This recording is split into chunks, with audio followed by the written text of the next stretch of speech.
ជំរាបសួរលោកគ្រូខ្ញុំឈ្មោះសេងសុរិសាលនៅក្រុម SV34 ថ្ងៃនេះខ្ញុំមកធ្វើការងារ Linux ដែលធ្វើការងារតាក់ទងនឹងការបង្កើត shell script ជាដំបូងដើម្បីបង្កើត shell script បានយើងត្រូវមានinstall PHP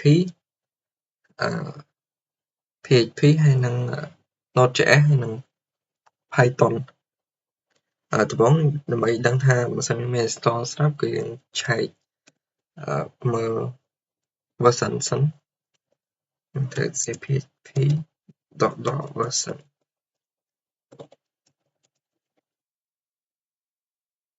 PHP យើងមានហើយចូលបន្តមកទៀតគឺ Python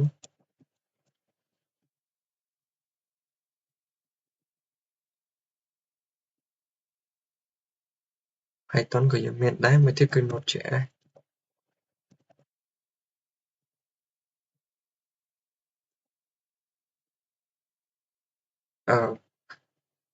នេះគឺយើងមានទាំង3បន្ទាប់ពីយើងមាន version ទាំង3ហើយយើងត្រូវបង្កើតយើងចូលទៅបង្កើត shell script ហ្មងគឺដំបូងយើងបង្កើត directory មួយសិនគឺ mkdir script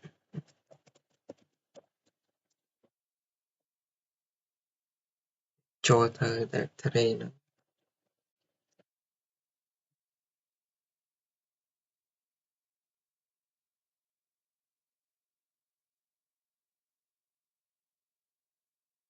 បន្ទាប់ពីចូលទៅ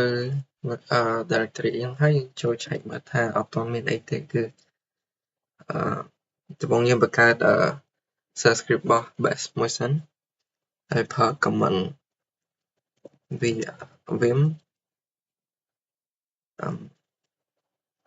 vim bash .sh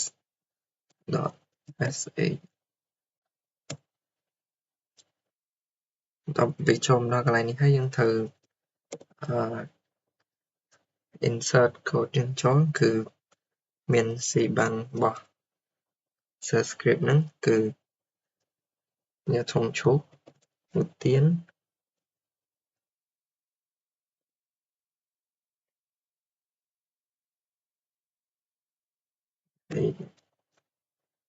slash bash slash bin bash ហើយយើងបង្កើត variable មួយគឺ name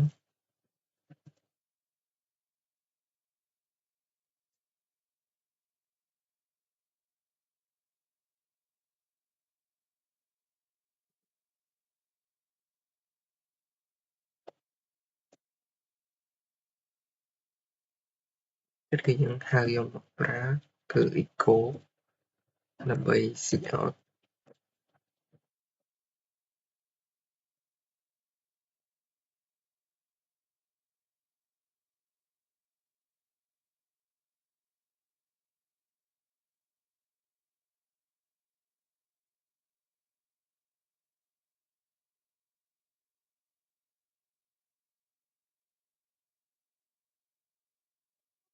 យើងផឹកផតនៅក្នុង semicolon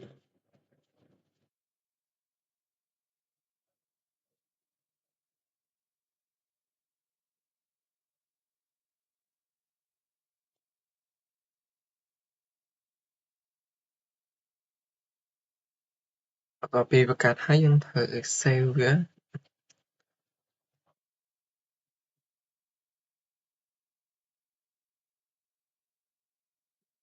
ហើយយើងត្រូវ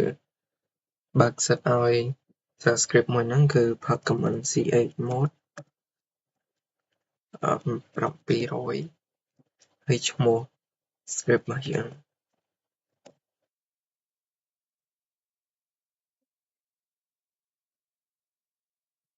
ls មើលវាបានដូរទៅជា shell script ហើយយើងអាចសាកប្រើវាបានដោយគ្រាន់តែប្រើ command ./ ហើយនឹង script ឈ្មោះ script របស់យើង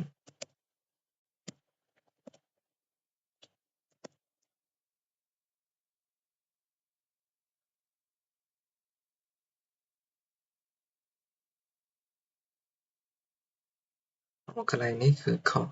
ចូលទៅកែ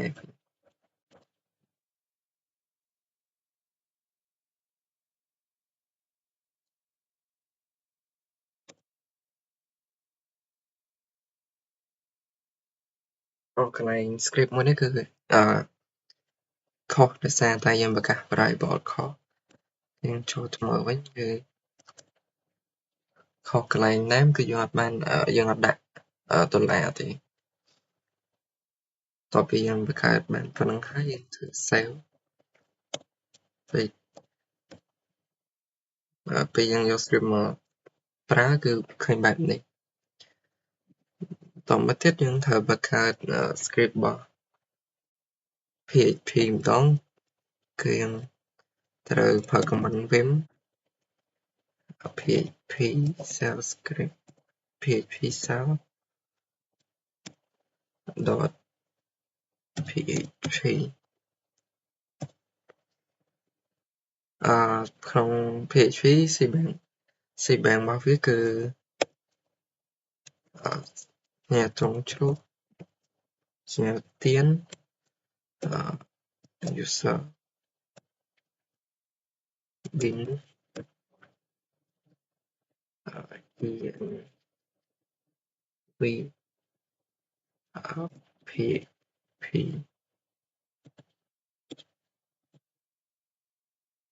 យើងបង្កើត variable មួយគឺ name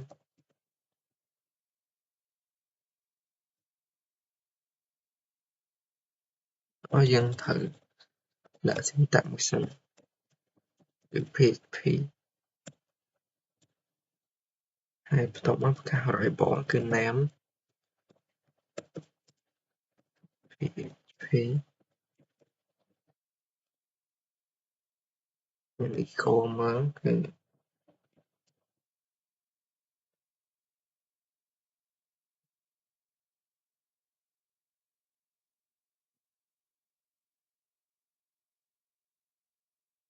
ដុល្លារបិទគ្នាយើងដាក់ variable ចូល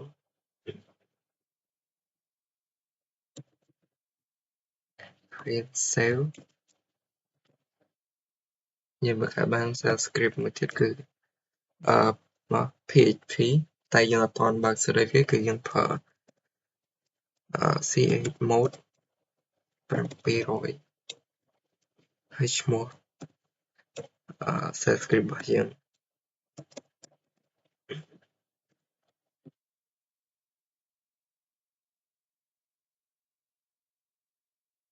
តើវាដូរពណ៌ទៅបៃតងហើយគឺយើងអាចប្រើបាន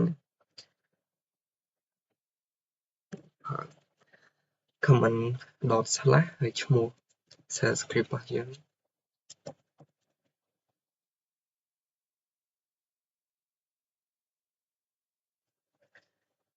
គឺរបស់ PHP បន្តមកទៀតយើងទៅបង្កើតរបស់ Python ម្ដងដែលយើងបង្កើតដដែលគឺប្រើ command vim py ដែលឈ្មោះ script នេះគឺ pyshell dot py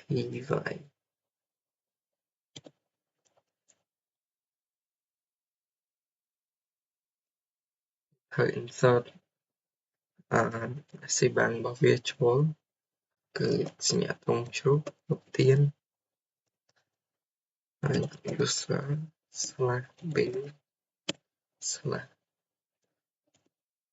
python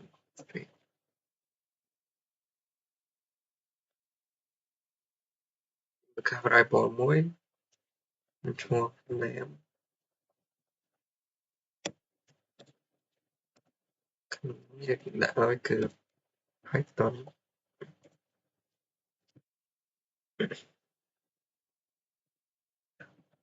ធ្វើ print ដើម្បី see out វា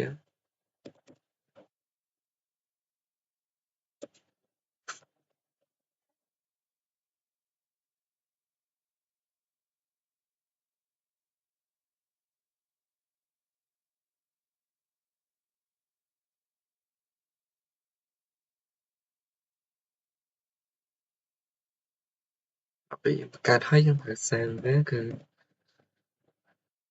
បានហើយគឺយើងមានshell script របស់ Python មួយទៀតដែលមានឈ្មោះថា py-shell ហើយយើងបើកសិនឲ្យវាគឺប្រើ chmod ហើយនឹងឈ្មោះ shell script របស់យើង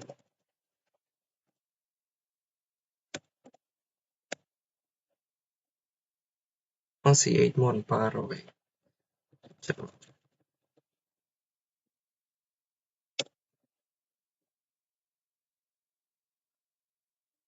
នេះយើងបង្កើតវាហើយយើងអាចយកវាមកប្រើបានគឺប្រើ command // ដដែលហើយឈ្មោះ shell script របស់យើង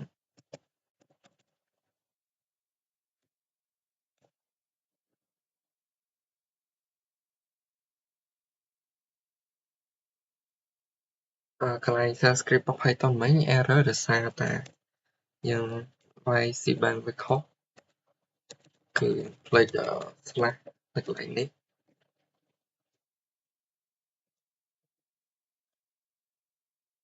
យើងសាក់5ទៀត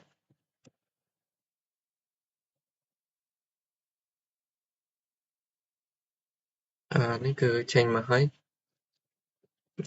បន្តមកទៀតគឺយើងបង្កើតរបស់ Node.js ម្ដងគឺយើងប្រើ node shell .js យើងប្រើ vim node shell .js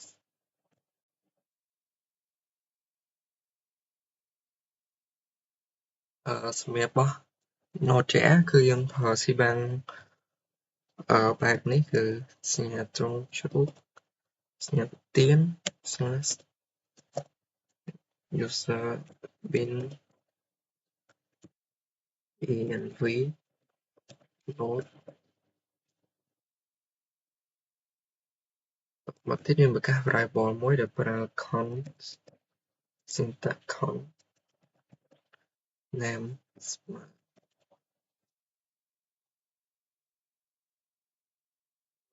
js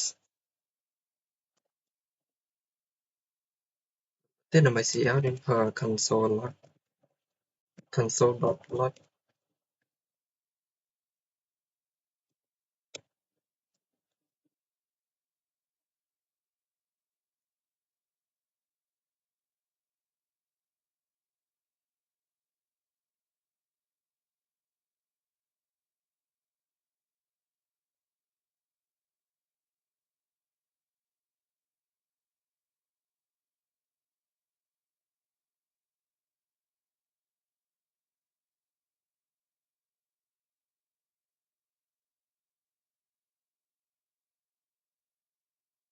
ដល់ពីយើងសរសេរកូដរបស់ Node.js ហើយយើង save ហើយយើងយកវាទៅប្រើនេះគឺ Node គឺ shell script របស់ Node គឺអត់ទាន់បានបើកសិតឲ្យវាទេគឺយើងត្រូវប្រើ chmod ដដែល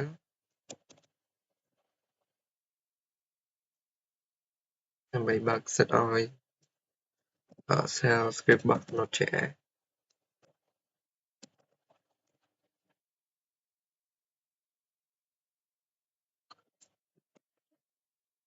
បន្ទាប់ពីវីដេអូពណ៌ទៅបៃតងហើយមានន័យថាយើងអាចប្រើបានហើយយើងគ្រាន់តែ